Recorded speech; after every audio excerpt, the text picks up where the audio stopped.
ازيكم يا حبايبي؟ عاملين ايه؟ يا رب تكونوا بخير. العيال عمالين يا ماما يا ماما، عايزين يا ماما نشرب عصير، يا ماما عايزين نشرب عصير، الجو حر. طب انا قعدت افكر اعمل لهم ايه، اجيب لهم ايه وانا ما عنديش حاجه. تعالوا شوفوا انا عملت لهم عصير ايه، وعصير تكلفته بسيطه جدا ومش مكلف خالص. تعالوا معايا نكمل الفيديو ونشوف انا عملت لهم ايه ولقيت عندي ايه عملت بالعصير. لقيت نص شمامية، قلت اعمل لهم بيها ايه بقى، اعمل لهم بيها احلى عصير. تعالوا بقى اوريكم هنعمل العصير ازاي مع بعض، وايه هي الخطوات اللي احنا هنعملها، وايه هي المقادير اللي احنا هنحتاجها معانا في العصير.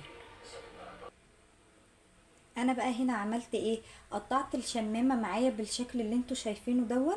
طبعا ما اخدتهاش كلها عشان طلعت كبيرة. ومعايا كوباية لبن، ومعايا كوباية سكر، ومعايا هنا تلج.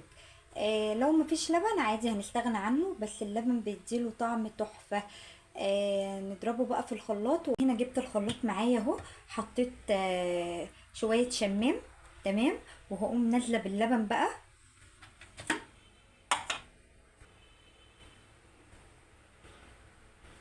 اهو، نزلت بكمية اللبن كلها. حط معايا السكر. السكر هنا برضو حسب التحلية بتاعتك انت، شوفي انت تحليتك ايه وبتحلي حسب تحليتك. هنزل بقى بكمية الشمام واوريكم هعمل ايه تاني.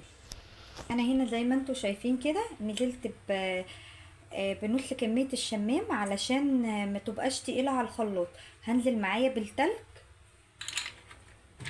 تلج معايا اهو.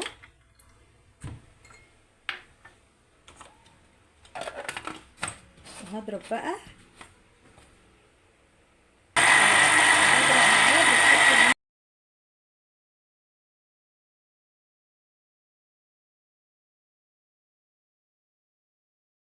انا كده هستكفى بالكميه اللي انا عاملاها دي. بصوا بقى معايا هنا اهو شمام.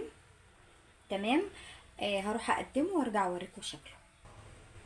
وكده انا قدمت العصير معايا اهو بالشكل اللي انتوا شايفينه ده. حرفيا طعمه تحفه تحفه تحفه، جربوه مش هتندموا.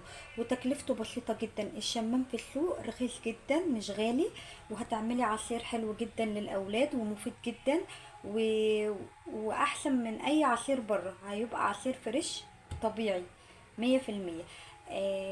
يا رب يكون الفيديو عجبكم، يا رب ما كنت طولت عليكم. لو عجبكم الفيديو اشتركوا في القناة واعملوا لي لايك، واستنوني في اكلة جديدة بوصفة جديدة. اشوفكم على خير ان شاء الله.